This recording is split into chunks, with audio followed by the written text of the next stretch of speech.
Y entonces vamos a quitar esto un poquito acá. Vamos a hacer esto de acá. Muy bien. Y entonces ahora vamos a delimitar en donde queremos que se vea. Creo que aquí está bastante bien.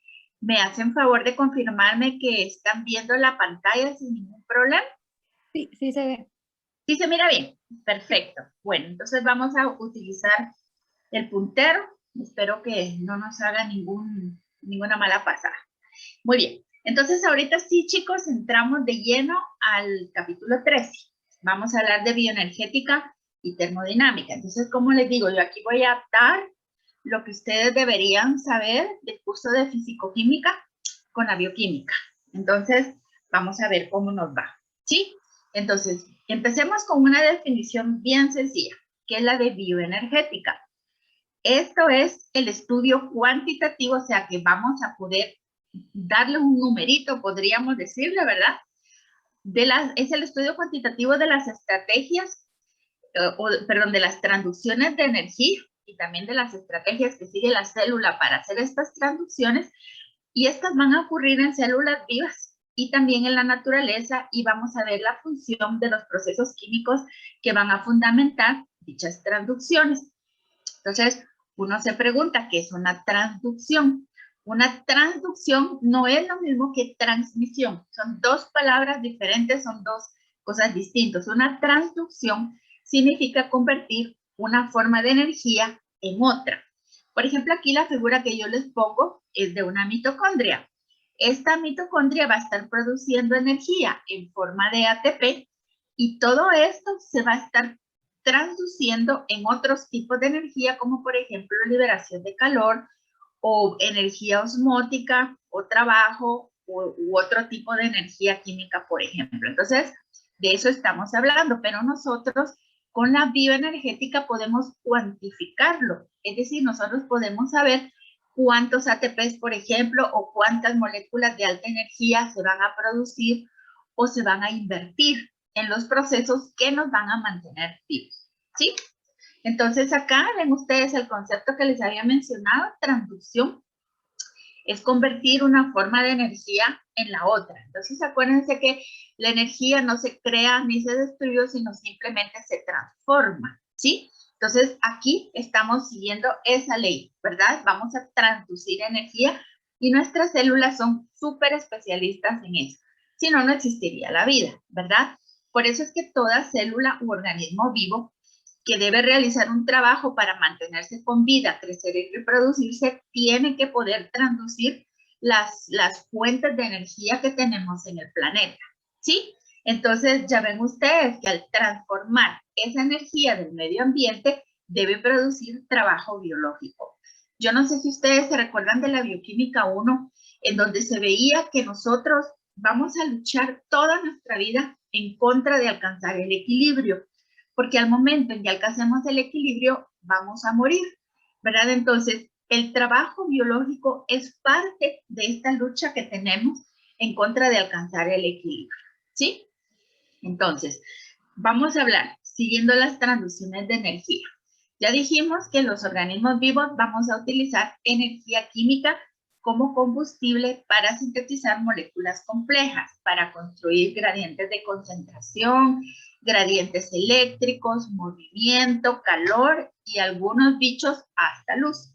La bioluminiscencia, han visto ustedes las luciérnagas, en fin, ¿verdad? Hay animales y bichos marinos que producen luz también, ¿verdad? Entonces, los organismos fotosintéticos van a transducir energía lumínica en todas las formas de energía que yo les acabo de mencionar. Nosotros, por ejemplo, vamos a transducir la energía que vamos a sacar de oxidar glucosa. Miren acá, C6H12O6, lo oxidamos con oxígeno. Los productos finales van a ser CO2 y agua, pero también un montón de energía. Esa energía, como les mencionaba, en el caso de nosotros los humanos, lo vamos a utilizar para todo esto, para respirar, para movernos, para que nos palpite el corazón, etcétera. Pero también, como les mencionaba, aquí tenemos una lucierna que lo va a traducir como energía lumínica. por ejemplo, ¿verdad? Hay otros que lo traducen para realizar trabajos diferentes. Entonces, entramos de lleno a la parte de la bioenergética y la termodinámica, ¿sí? Entonces, las traducciones biológicas de energía van a obedecer a las mismas leyes termodinámicas que gobiernan todos los demás procesos de la naturaleza. Y entonces es aquí en donde empezamos todos a recordar que espero que se los haya mencionado Harlem en varias ocasiones. Yo por lo menos siempre hago alusión a esto. Y es que estamos hechos en realidad de polvo de estrellas, todos, ¿verdad? Con los elementos básicos del universo. Y también seguimos hasta lo que conocemos del universo, que realmente no es tanto como quisiéramos, vamos a seguir las mismas leyes, ¿verdad? Al menos en este planeta, que es de lo que yo puedo hablar por el momento, estas leyes de la termodinámica van a gobernar todos los procesos de la naturaleza y nosotros como seres vivos que habitamos el planeta, los vamos a utilizar también, ¿sí? Entonces, vamos a ver acá, cuando hablamos de traducciones, vuelvo aquí en lo mismo, ¿verdad? Vamos a traducir la energía química que viene en un pedacito de pan, por ejemplo, en trabajo, de la misma manera en cómo podríamos traducir la energía que se produce cuando se mueven estos molinos de viento y que se pueden acoplar, por ejemplo, a la producción de luz u otro tipo de energía limpia, que es como se le llama ahora, ¿sí? Entonces, uno en este punto en la bioquímica se pregunta a sí mismo, ¿y yo qué voy a hacer con la bioenergética y la termodinámica con la bioquímica? Esto a mí se me está complicando. Entonces, tal vez nos va a ayudar saber cuáles son los objetivos principales del capítulo. ¿Para qué me va a servir esto? Pues para saber en qué enfocarme, para orientar mi análisis y también para saber qué me van a preguntar en los exámenes, porque hacia eso vamos, para eso Destino conoce sus objetivos, ¿verdad? Entonces, vamos a comprender las leyes químicas y físicas que van a gobernar las transducciones de energía en los organismos vivos. Acuérdense que incluso, además de comprenderlas, las vamos a cuantificar, ¿sí? Y además vamos a comprender las principales leyes de la termodinámica y cómo se aplican en la manera en la cual va a fluir la energía en la biosfera de nuestro planeta, ¿verdad? Acuérdense que cuando hablamos de la biosfera estamos hablando de todo el lugar en donde hay árboles, hay animales, el agua, todo lo demás, ¿verdad? Debajo de la atmósfera del planeta, en donde tenemos ciclando a todos los elementos de los que hablamos el día de hoy y otros, ¿verdad? Como por ejemplo el azufre y el fósforo que no mencioné el día de ayer. Muy bien, entonces ya vemos, estos son los dos objetivos principales. Entonces nos vamos a ir enfocando en eso. Entonces, ahorita que ya están todos conectados, quería pedirles favor que marquen su asistencia. Y si tienen algún inconveniente, que me digan.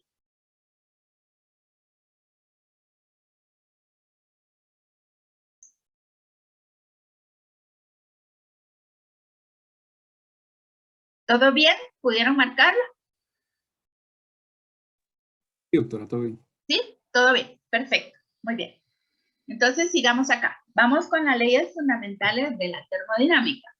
Entonces, a mí me gusta mucho esta diapositiva porque entiende uno entonces cómo este muchacho con su patineta, mientras está aquí agarrado de una mano hasta arriba de la plataforma, lo que tiene es energía potencial.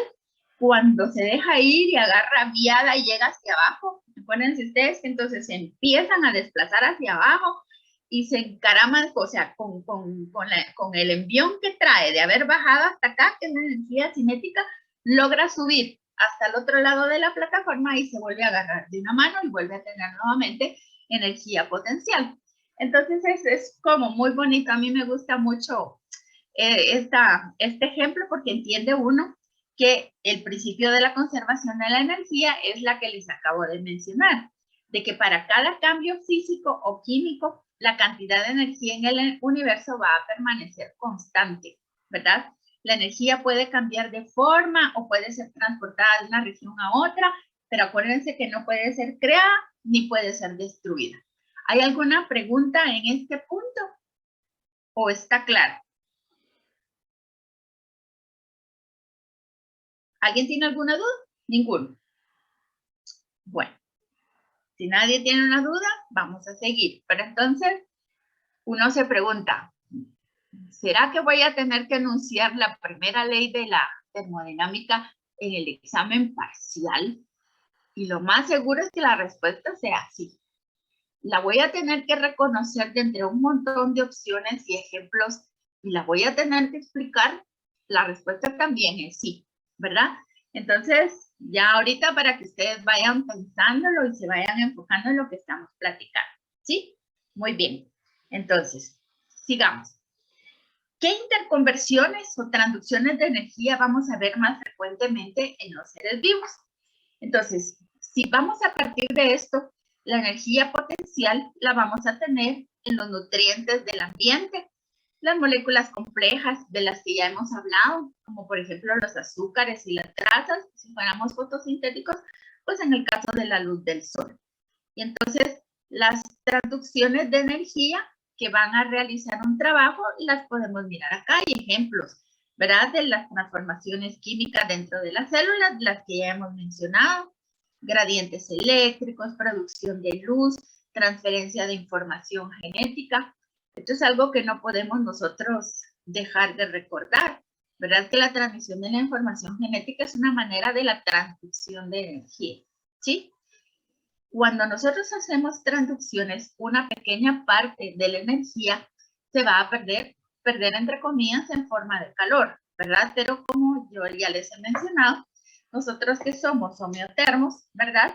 Necesitamos mantener cierta temperatura todo el tiempo, entonces ese calor nos ayuda a mantenerla. Además de todo esto, aquí hay dos conceptos que también tenemos que recordar, que yo espero que sepamos desde la fisicoquímica, y que es el aumento o la disminución de la entropía, o sea, del desorden. Cuando nosotros hacemos este tipo de transducciones de energía química, por ejemplo, a trabajo o a síntesis de cosas o transferencia de información genética, lo que sea de lo que estamos hablando, la entropía en los alrededores nuestros, en los alrededores de nuestras células, va a aumentar.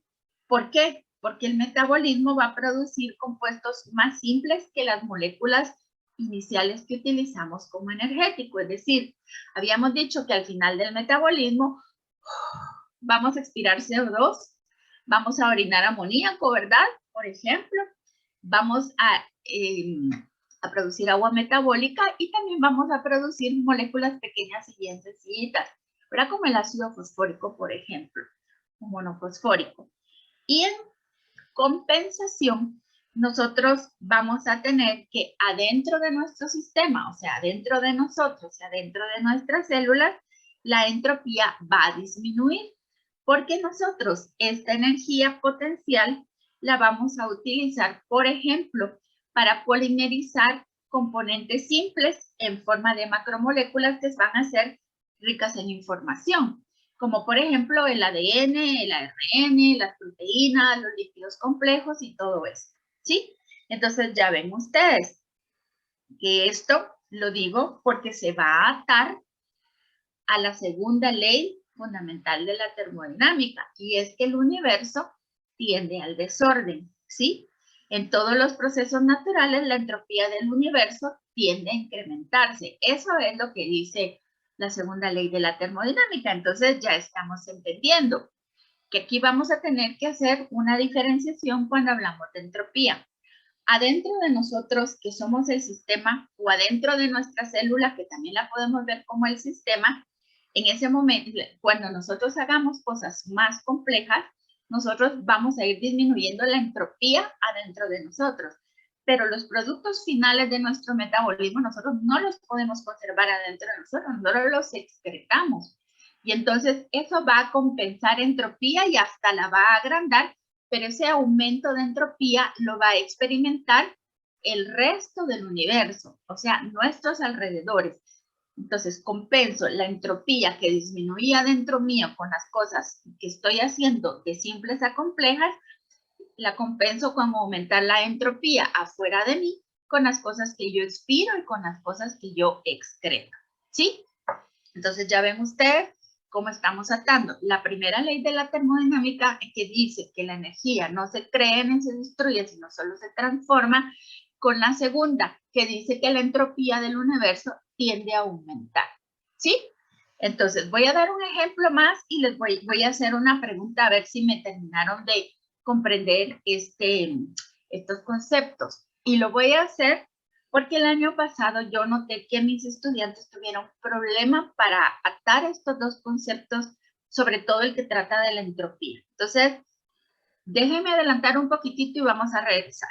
Entonces, digamos uno aquí frente a su computadora debería estar pensando, bueno, si los organismos vivos son colecciones de macromoléculas complejas y mucho más organizadas que los materiales que los rodean y de los cuales están construidos, ¿será que violan el segundo principio de la termodinámica? Eso es lo que uno debería pensar, ¿verdad? Todo lo que yo me como, digamos azúcares, yo los hago polisacáridos, por ejemplo, azúcares complejos. Todos mis nucleótidos se convierten en ADN o en ARN y los que no, pues los utilizo para dar energía. Entonces, yo adentro de mí estoy violando el segundo principio de la termodinámica y la respuesta yo ya se las acabo de dar. Lo que yo bajo de entropía adentro mío en mi sistema, lo compenso con lo que expiro al universo y con lo que yo expiro y excreto al universo provoco tanto desorden que si yo sumara el desorden que produzco y le restara el orden que hago, todavía le quedo debiendo al universo. El universo siempre va a tener más entropía que la que yo pueda producir mientras pueda mantener moléculas complejas adentro mío. Al momento en que yo muera, todos vamos a morir, nos vamos a desintegrar y nos vamos a volver nuevamente los componentes del polvo de estrellas.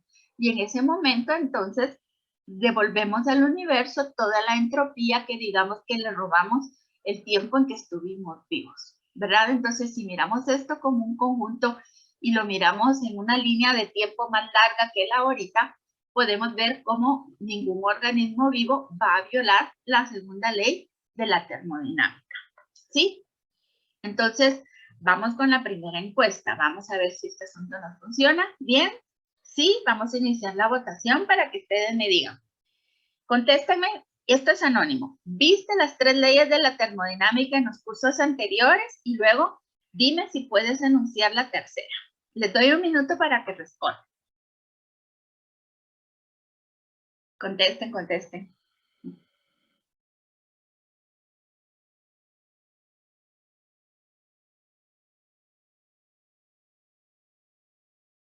Faltan 30 segundos.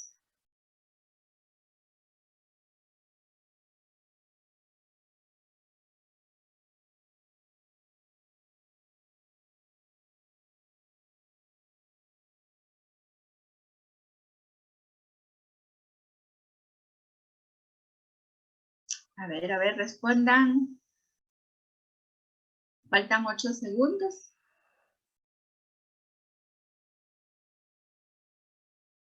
Un minuto. Perfecto. Finalicemos la votación. Les voy a compartir los resultados. Miren. Me dice el 94% de ustedes que sí vieron las 3 leyes de la termodinámica en los cursos anteriores. ¡Qué bien! ¡Qué bien! Quería solo estar segura porque aunque lo vi en el programa, pues yo necesitaba que ustedes con confianza me dijeran si la habían visto o no. Los 3 estudiantes que no lo recuerdan, les voy a pedir favor de que revisen. Igual lo pueden buscar en línea, ¿verdad? Pero lo idóneo sería que lo busquen en su libro, los libros que utilizaron en físico-química o en sus apuntes.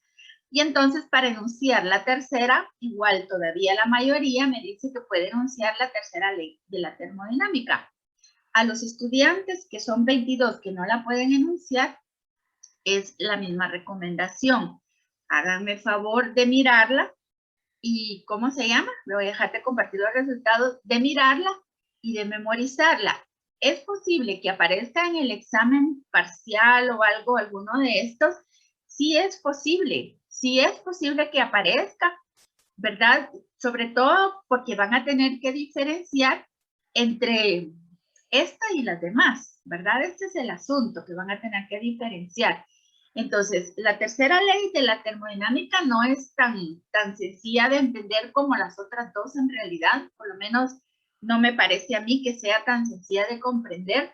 Yo la tengo por acá en algún lugar. Digamos, de lo que yo me recuerdo, es que se propone un cambio del desorden del universo conforme la temperatura va alcanzando 0 grados Kelvin. Entonces, esto, cuando Nernst lo vio, propuso algo, una modificación a la tercera ley de la termodinámica, y él propone que es imposible para cualquier proceso que nosotros conozcamos reducir la entropía de un sistema a cero, ¿verdad? A su absoluto final, aunque lográramos alcanzar en algún momento los 0 grados Kelvin. Entonces, digamos que es una propuesta todavía teórica, es algo que uno puede teorizar, valga la redundancia, en un sistema de laboratorio, pero en realidad es bastante difícil de concebir, de visualizarlo. Para el planeta Tierra, tal vez uno lo mira más a profundidad con el universo, y entonces por esa razón nosotros no lo estamos aplicando a un organismo vivo, porque nosotros, para empezar, no vamos a trabajar jamás a 0 grados Kelvin, ¿verdad? Nosotros funcionamos dentro de un rango de temperatura compatible con la vida y el planeta por ende también. Entonces, si estamos hablando de bioenergética en seres vivos, pues necesitamos que el ser esté vivo para aplicar la ley. Entonces, la tercera de las leyes no la vamos a estar aplicando dentro de la bioquímica, ¿sí? Entonces, ¿alguien no me comprendió? Es el momento de preguntar.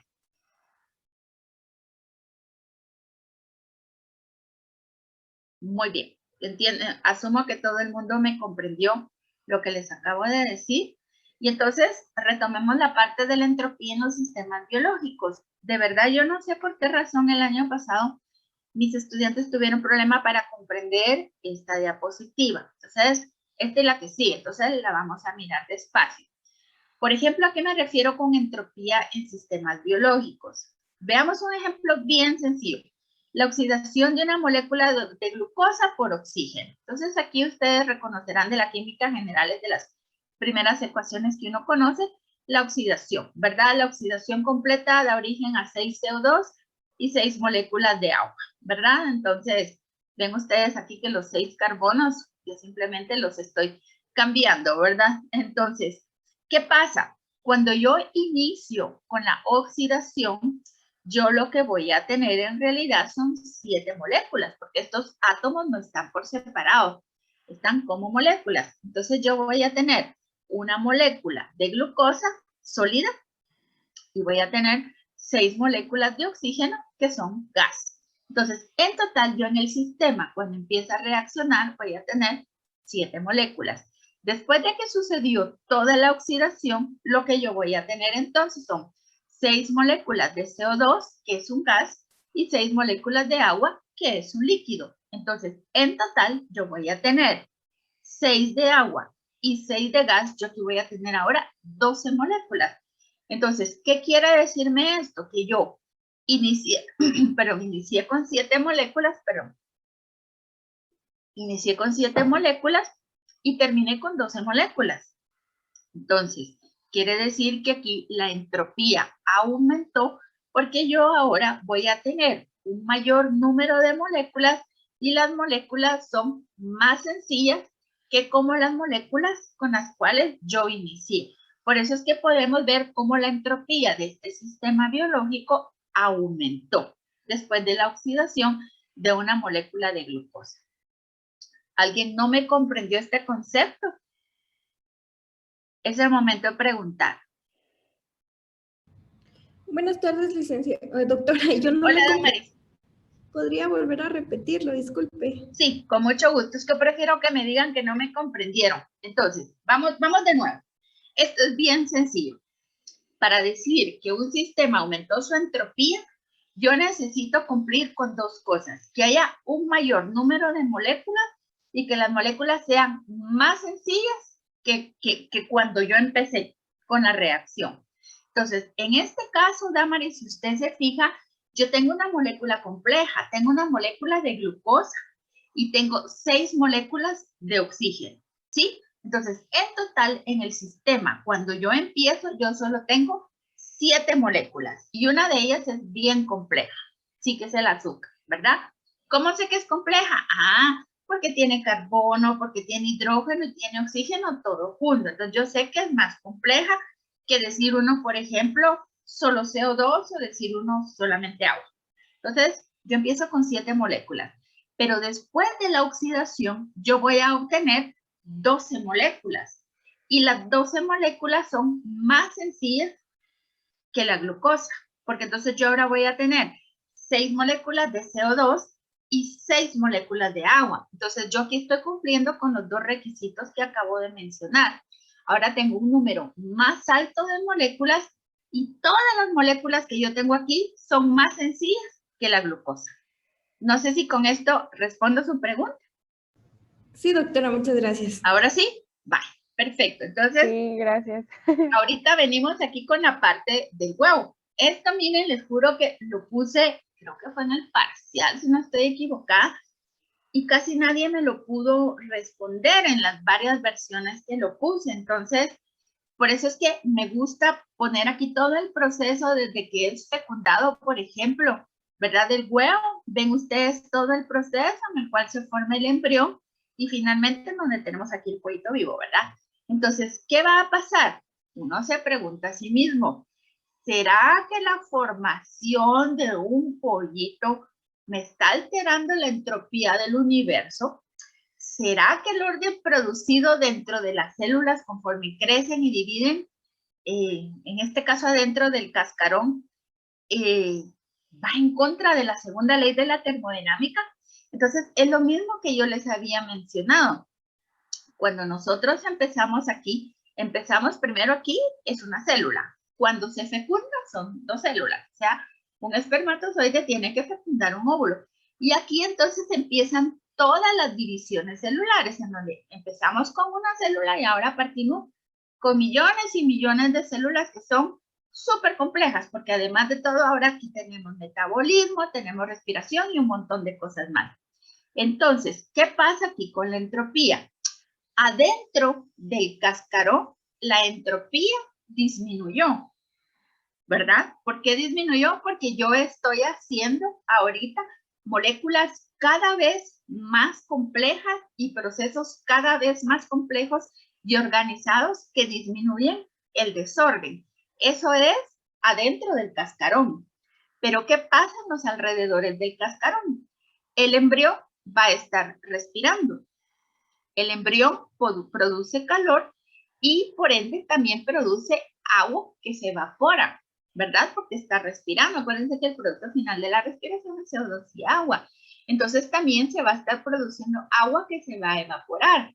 Entonces, el orden producido dentro de las células conforme crecen y dividen adentro del cascarón está más que compensado por el desorden que van a crear en sus alrededores mientras crecen y se dividen, por esto que les estoy mencionando, porque están respirando y están teniendo metabolitos, ¿verdad?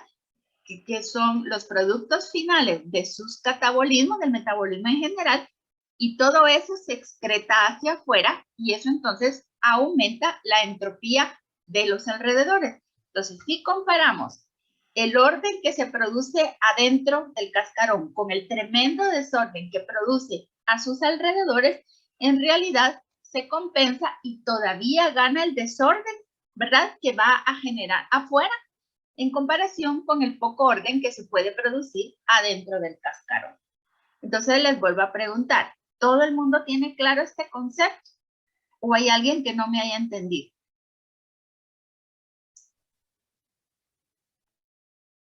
Todo el mundo me entendió. Bueno, muy bien. Está bien. Entonces, esto de todas maneras es uno de los preguntas de final de capítulo del libro de Leninger. Y a todos ustedes saben que al final del libro pues hay una sección de respuestas. Entonces ahí está bien explicado también por si ustedes quisieran volverlo a leer. Entonces, Perdón, doctora. dígame. Me surge la duda o la inquietud de, digamos que nunca se puede llegar a un equilibrio, ¿verdad? Como lo habíamos mencionado. Solo cuando nos morimos. cuando paramos las tenis, en ese momento sí vamos a alcanzar el equilibrio, Elizabeth. Porque en ese momento vamos a dejar de respirar, vamos a dejar de producir trabajo y todas nuestras células y todo se van a empezar a degradar. Entonces, de tener células con organizaciones complejas y trabajo, vamos a empezar a ver que se vuelven a degradar hasta volver a producir carbono, hidrógeno, oxígeno, nitrógeno y todos los elementos pequeños constitutivos. Entonces, eso lo que va a hacer es compensar la entropía del universo. En este momento estamos al equilibrio. Ya, o sea que siempre va a ser mayor la entropía, digamos, para poder compensarlo. Nosotros necesitamos que la entropía de nuestros alrededores sea mayor que la entropía que producimos Interna. adentro de nosotros. Ya. Pero Ok. cuando nosotros nos morimos, la entropía nuestra empieza a aumentar y se equilibra con la del universo. Ok, gracias. ¿Sí? Bueno, con mucho gusto. Entonces, vamos con la segunda votación. Necesitamos ir viendo cómo va todo el mundo. Que hay gente que es un poco tímida y tal vez no dice nada, pero no me ha entendido. Entonces, votemos. ¿Comprendiste por qué la entropía de los alrededores aumenta mientras que la interior del sistema disminuye? ¿Comprendiste que el aumento de la entropía en los alrededores es tan grande que sobrepasa el valor de la disminución de la entropía dentro del huevo? A ver, respondan.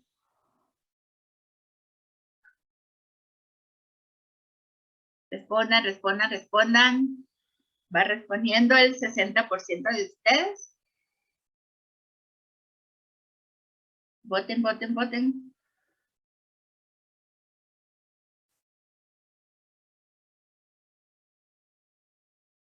A ver, voten. Votó el 90%. Quedan 3 segundos.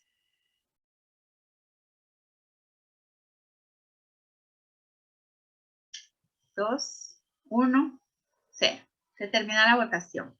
Vamos a compartir los resultados. Entonces veo que la mayoría de ustedes ya me comprendió, pero todavía tenemos 9 estudiantes que no han terminado de comprenderlo. Entonces, vamos a ver, voy a intentar explicarlo una vez más y si no lo logro, por favor que quien no entienda abra su micrófono y me haga una pregunta específica. Digamos, la entropía de los alrededores aumenta en el sentido de que nosotros al estar respirando vamos a hacer esto que estamos mirando acá. Digamos, que esta fuera una célula. Si nosotros tuviéramos una célula que está oxidando una molécula de glucosa, C6H12O6, necesitaría 6 átomos de oxígeno para poder oxidarla totalmente. Entonces, nuestra célula estaría partiendo de tener algo complejo a que cuando termine expiró CO2 y expiró agua o lo orinamos, lo que sea. En este caso, si hablamos de célula, produce agua metabólica, que entonces lo que va a hacer es que en el sistema reactante, cuando habíamos partido inicialmente de 7 moléculas, vamos a tener al final la producción de 12 moléculas muy sencillas. ¿Esto qué quiere decir? Que aquí yo tengo algo que tiene una entropía más baja y al aumentar el desorden, esto significa que la entropía va a aumentar. Esto es dentro de un sistema que estamos nosotros viendo aquí, por ejemplo, cerrado. Pero ¿qué pasa?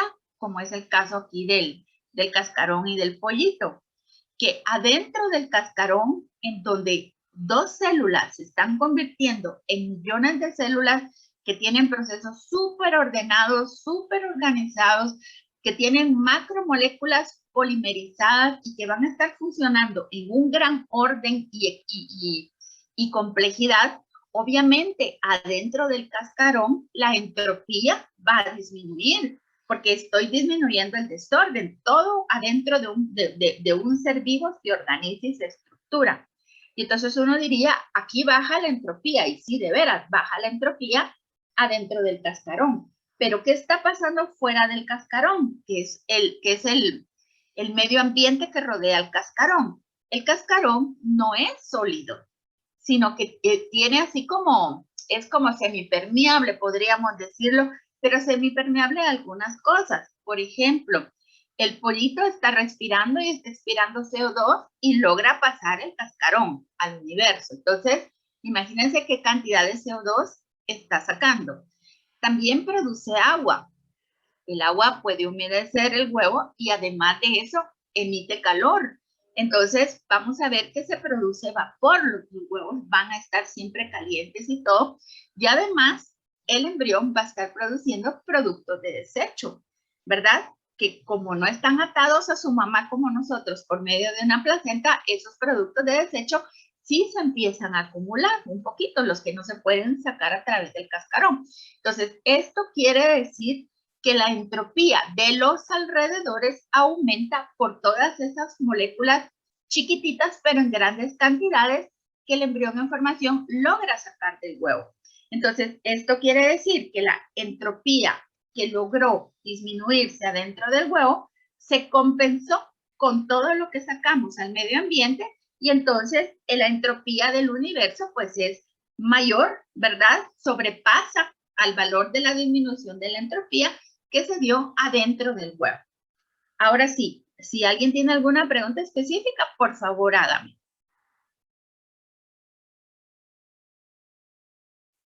¿Alguien no me comprendió? ¿No? Bueno, muy bien. Entonces digamos que todo esto yo lo puedo preguntar tranquilamente en un examen corto o en el próximo examen parcial. Yo espero que de verdad todo el mundo me lo haya entendido porque es la base para lo que vamos a seguir viendo.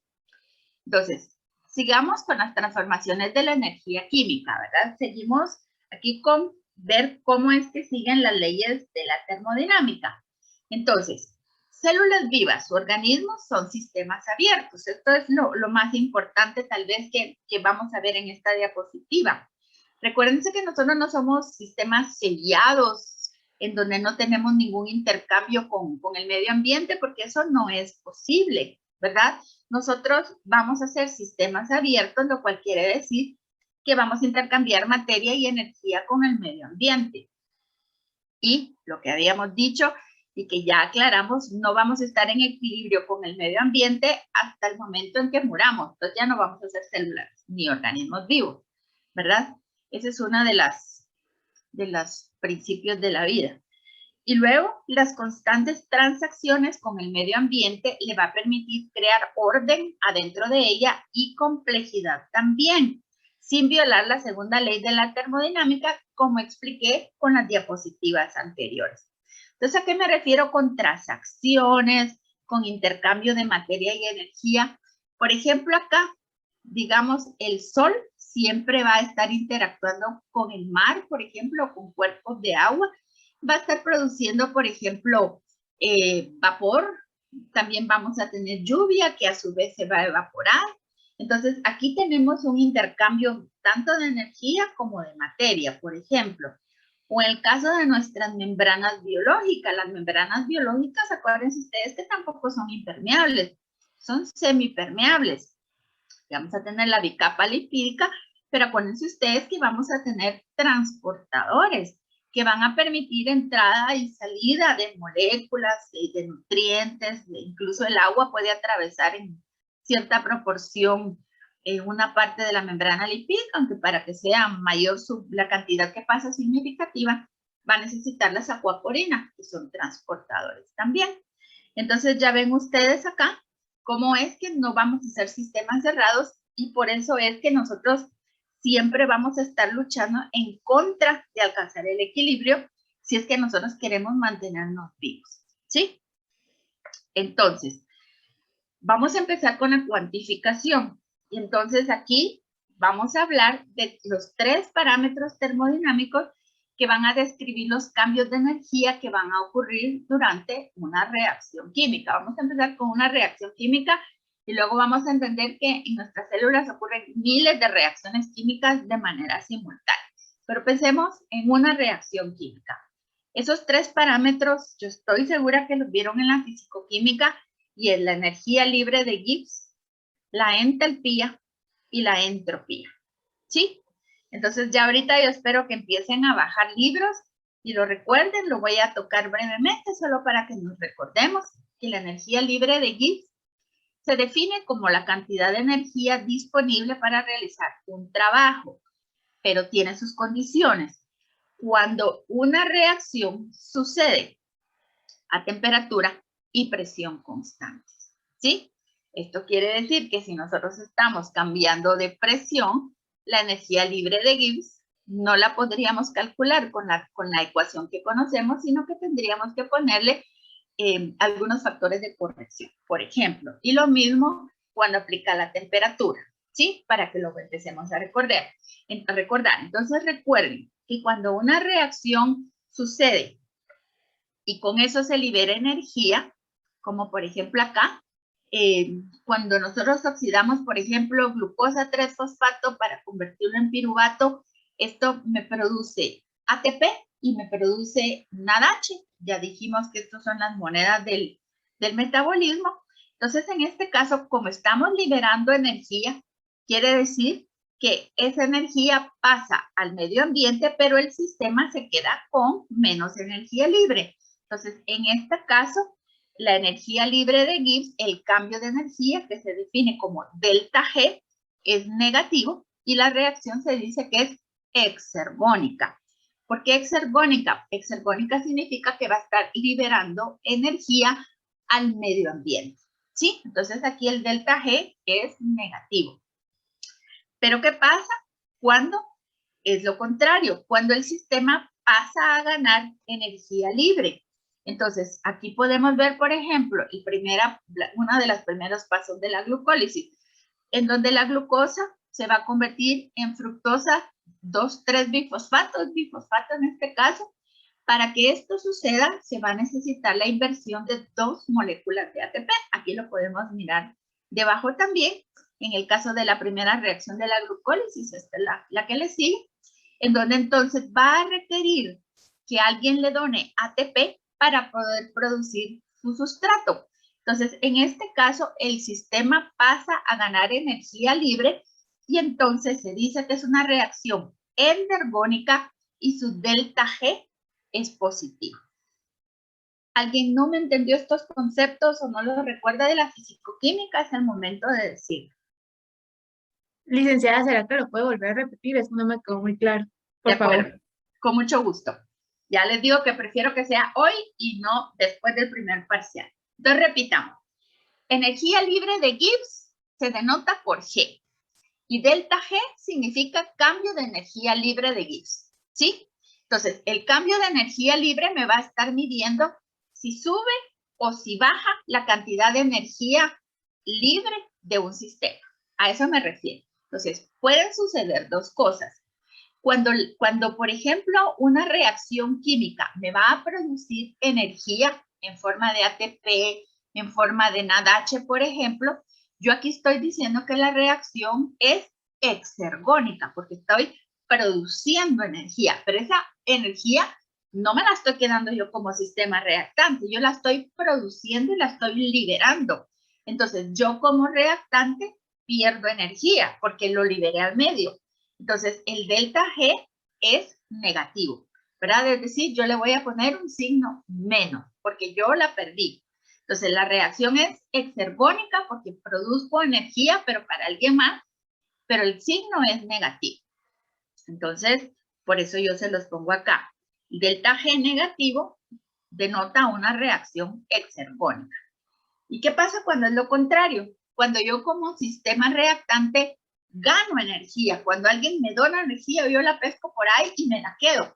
Entonces, cuando yo gano energía, es una reacción que se llama endergónica, ¿sí? Y cuando es endergónica significa que yo como sistema gané energía. Entonces, por eso el delta G es positivo, porque yo lo gané. No sé si con eso respondo su pregunta. Sí, gracias, doctora. ¿Sí?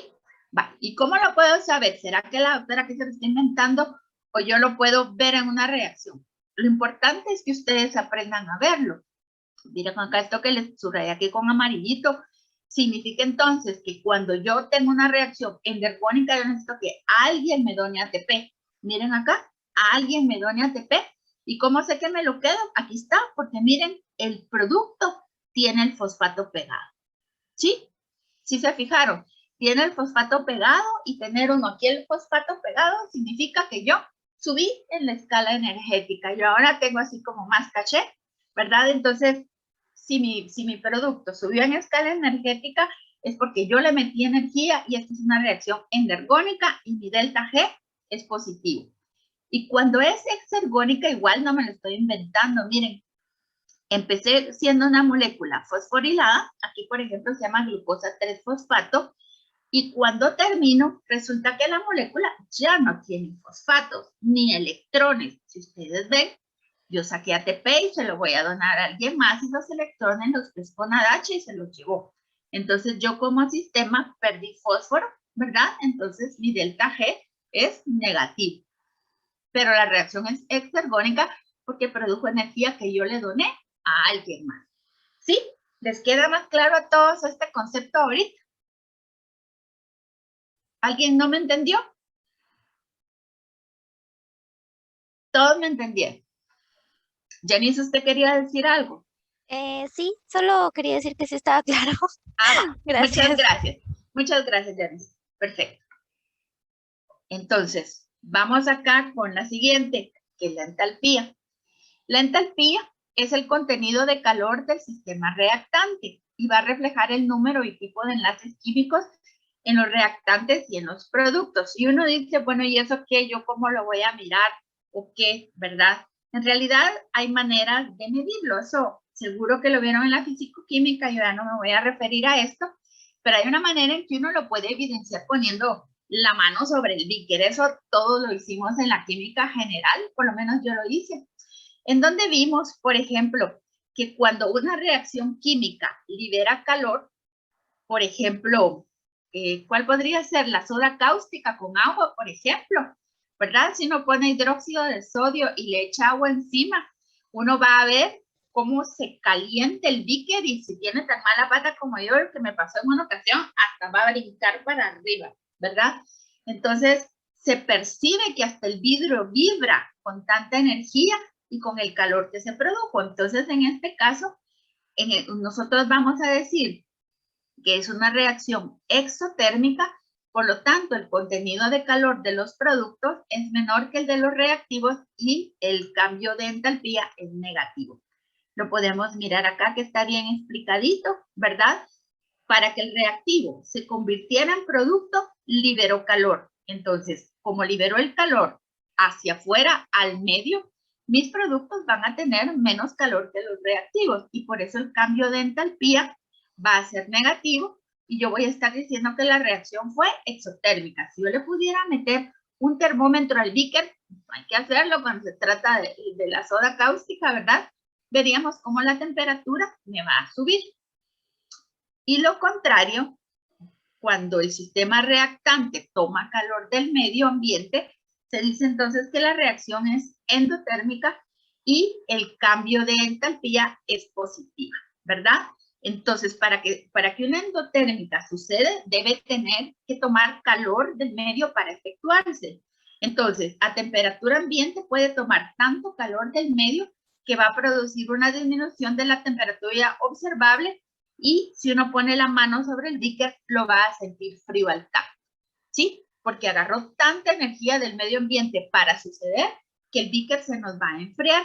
Ven ustedes cómo la temperatura va a bajar. Esto está denotado acá.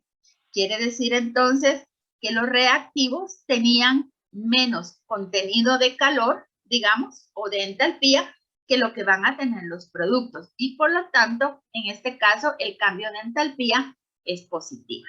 ¿Sí? Espero que recuerden ustedes esto de la fisicoquímica y de la química general, pero si alguien no lo tiene claro, también este es el momento de decir. Yo creo que esto lo tenemos claro todos, ¿verdad? Yo hice varios experimentos con este, pero el que sí me asustó fue el de la soda cáustica. Por suerte que tenía puestos los lentes de laboratorio, porque brincó.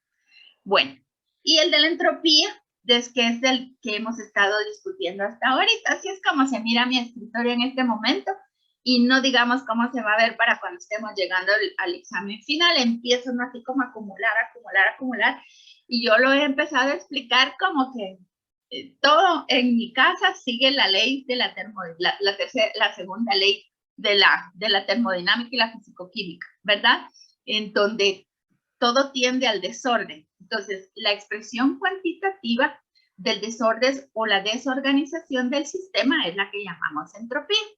Y entonces lo mismo tiene valores positivos y negativos, ¿verdad? Cuando los productos de una reacción son menos complejos y más desordenados que los reactantes, se dice que la reacción gana entropía y por lo tanto el delta S, que es el cambio de entropía, es positiva, ¿sí? Es lo que habíamos estado diciendo de lo menos complejo y más desordenado, como por ejemplo cuando tuvimos las 12 moléculas después de oxidar una única molécula de glucosa.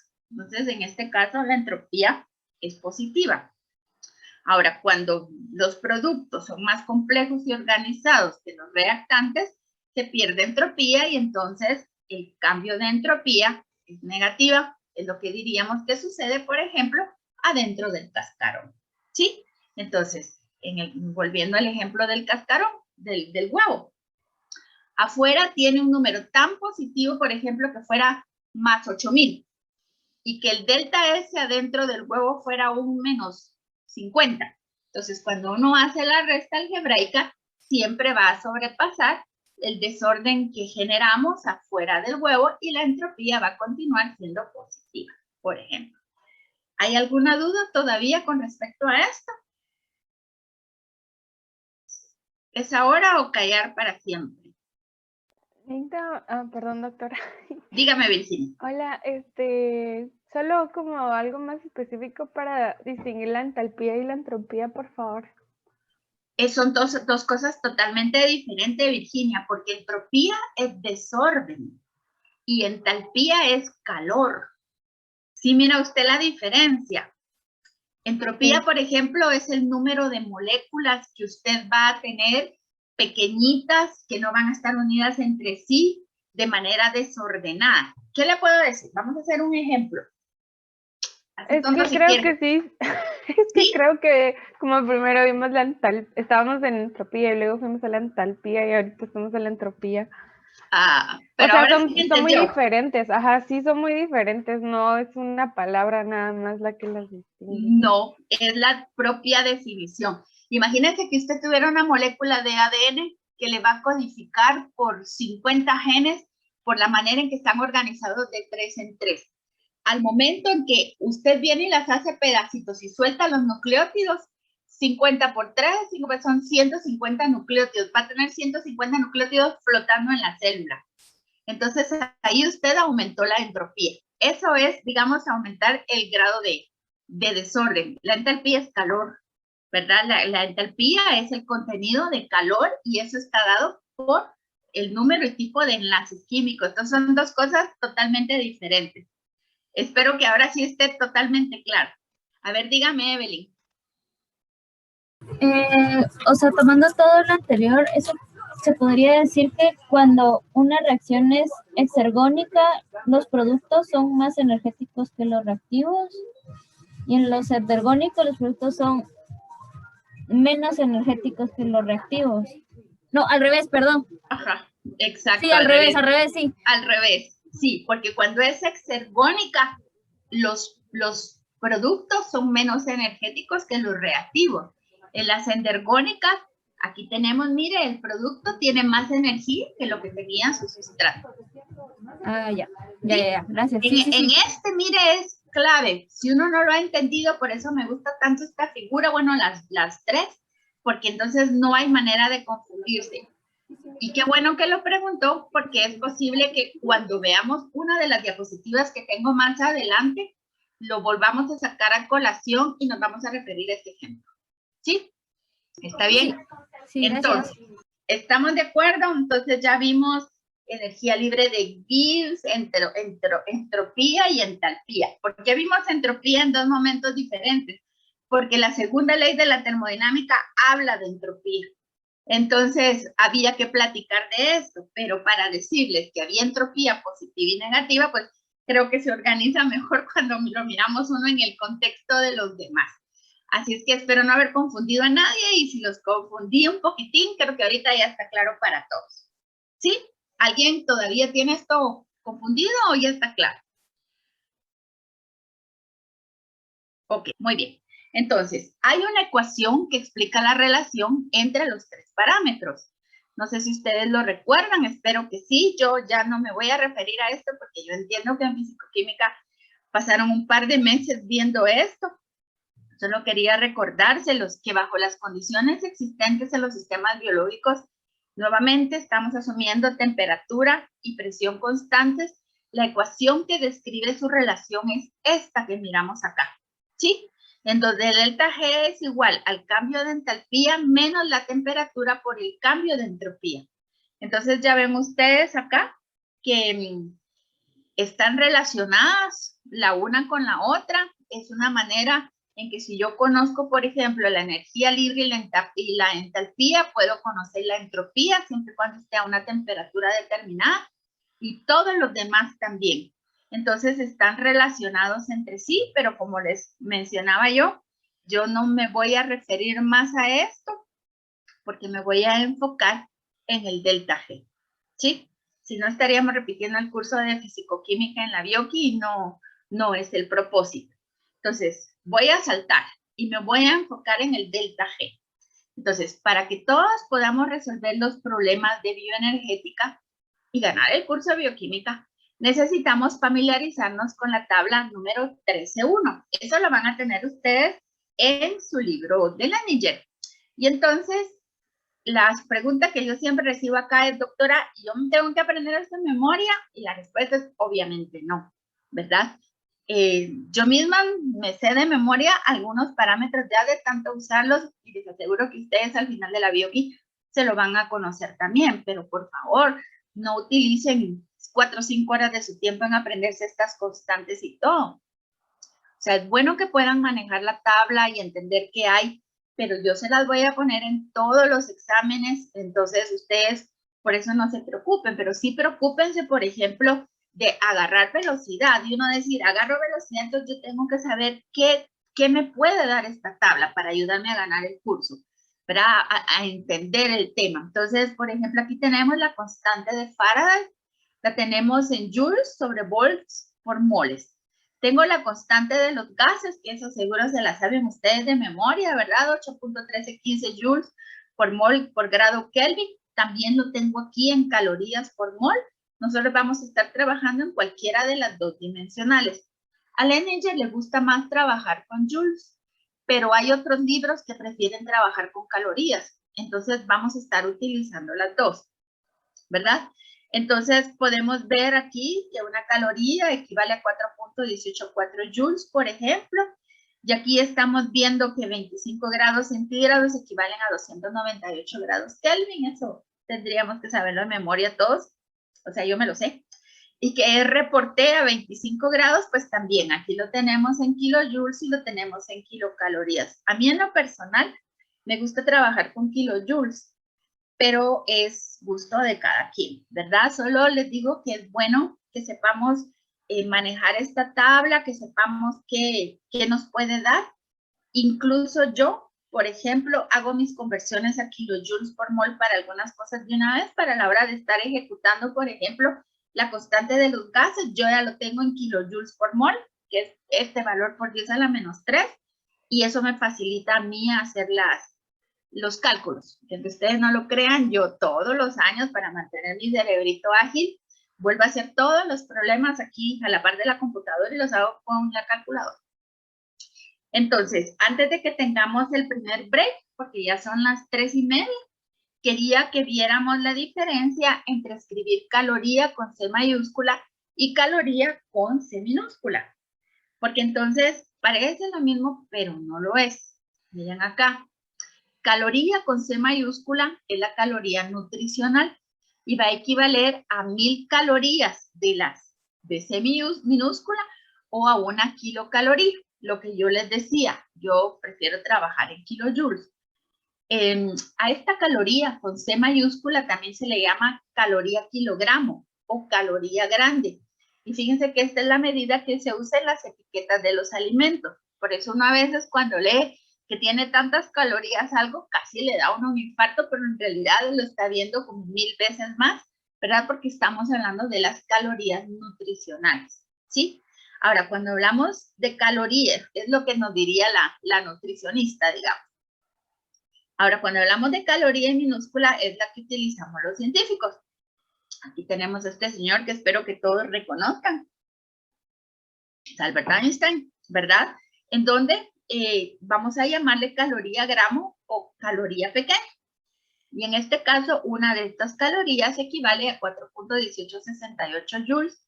Entonces ven ustedes que la caloría con C mayúscula equivale a lo mismo, pero en kilojoules, y aquí estamos hablando de joules. Entonces, nosotros a lo largo del curso vamos a estar utilizando esta caloría. Oye, no se vayan a confundir con la otra, porque es importante que nosotros utilicemos los parámetros científicos. ¿Sí? ¿Está bien? Y entonces, pues, vamos a empezar hablando de que las células requieren algunas fuentes de energía libre en forma de, dependiendo de quiénes somos, los que son autótrofos van a requerir la energía de una manera y los heterótrofos lo vamos a requerir adquiriéndola de los autótrofos. Espero que lo recuerden ustedes de la bioquímica 1. Recuerdan ustedes que tanto los autótrofos como los heterótrofos transformamos la energía libre en ATP y en otros compuestos altamente energéticos que nos va a servir para darle energía a nuestro cuerpo, a nuestras células para realizar trabajos biológicos. ¿Sí? Entonces, si quieren, nos tomamos un descanso en este momento. Yo tengo en mi teléfono las 3:35. A las 3:45 vamos a retomar la clase. ¿Está bien? Entonces, este es el momento, ya saben ustedes, para poder darse un descanso. Mi teléfono, mi reloj ya me avisó que es el momento que nos estiremos, nos vamos a estirar todos. Entonces voy a pausar ahorita la grabación y nos miramos en 10 minutos por acá. Con permiso.